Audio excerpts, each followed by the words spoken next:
हाँ बच्चों, नेक्स्ट देखिए। Next question, on one side we are having velocity, on the other side we are having time. एक तरफ हमारे पास वेलोसिटी है और एक तरफ हमारे पास टाइम। वेलोसिटी किस में है? मीटर पर सेकेंड में। तो अगर आप लिखते हैं 5, दैट मीन्स 5 मीटर पर सेकेंड, 10 मीटर पर सेकेंड, 15 मीटर पर सेकेंड, 20 मीटर पर सेकेंड। This one is 2, 4, 6, 8, 10, 12, 14, 16, 18। तो चेक करना, 8 पे 20,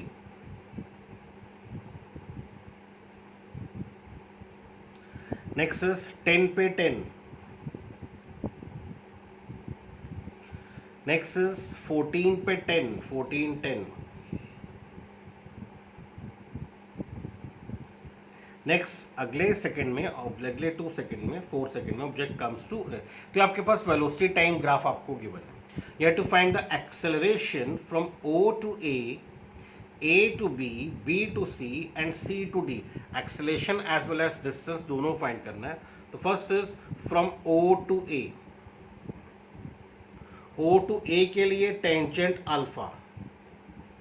Acceleration is equal to tangent alpha, that is equal to perpendicular upon base. Perpendicular कितना आपके पास? 20. Base कितना आपके पास? 8. तो value comes out to be 2.5 meter per second square. This is from O to A. Next is from A to B. A to B is acceleration, that is equal to tangent alpha, which is equal to perpendicular upon base. Perpendicular कितना आपके पास? 10 और base कितना आपके पास? 2. This is 10 upon 2. Acceleration होगा कैसा? Negative. Negative क्यों होगा? Because velocity 20 से 10 हो गई, 20 से 10, so acceleration is retardation. Next is from B to C. B to C acceleration is equal to tangent alpha and that is equal to 0. क्यों? Because at B velocity is 10, again 10, again 10, again 10, again 10. That means object is moving with constant velocity. ये constant velocity के लिए हुआ। Next is from C to D. C to D acceleration is equal to tangent alpha, that is equal to perpendicular. Perpendicular is 10 and base is 4. Negative आप लगा सकते हैं, -2.5 metre पर second square. ये आपके पास है नेगेटिव एक्सेलेरेशन, बिकॉज वेलोसिटी 10 थी, velocity कम हुई, कम हुई, कम हुई, कम हुई, 0 हो गई। दिस इज नेगेटिव एक्सेलेरेशन और रिटार्डेशन। कंप्लीट करना। तो टेंजेंट अल्फा क्या देता है आपको? टेंजेंट अल्फा आपको देता है perpendicular upon base. Perpendicular is velocity and base is time. तो टेंजेंट अल्फा देगा velocity upon time, that is acceleration. Next you have to find the distance.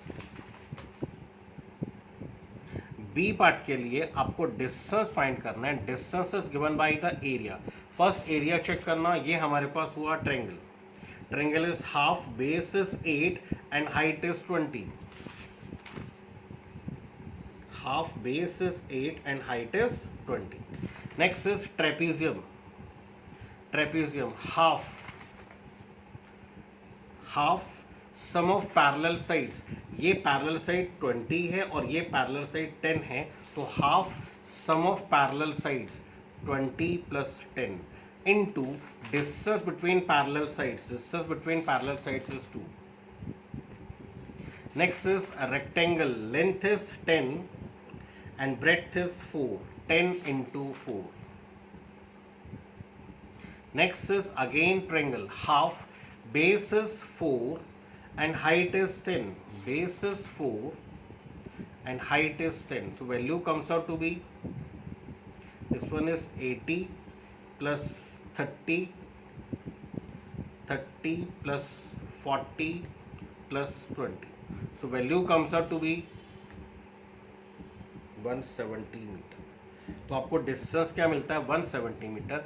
यहाँ पे डिस्टेंस और डिस्प्लेसमेंट इक्वल हैं, बिकॉज कहीं पर भी वेलोसिटी नेगेटिव नहीं हुई है, कहीं पर भी वेलोसिटी नेगेटिव नहीं हुई, तो डिस्टेंस एंड डिस्प्लेसमेंट सेम है। Object is moving along a straight line, velocity बढ़ रही थी, बढ़ रही थी, बढ़ रही थी, बढ़ रही थी, बढ़ रही थी, बढ़ रही थी, फिर कम हुई, कम हुई, कम हुई, फिर कम हुई, कम हुई, फिर कांस्टेंट हो गई, फिर कांस्टेंट हो गई।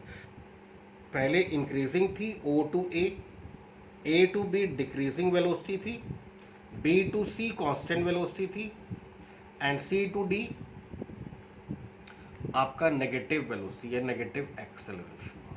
वेलोसिटी कम हुई कम हुई कम हुई कम हुई और जीरो हो गई, बट कहीं पर भी वेलोसिटी नेगेटिव, कहीं पर भी ऑब्जेक्ट वापस टर्न नहीं हुआ, कहीं पर भी ऑब्जेक्ट वापस टर्न नहीं हुआ। तो प्लीज नोट कीजिए।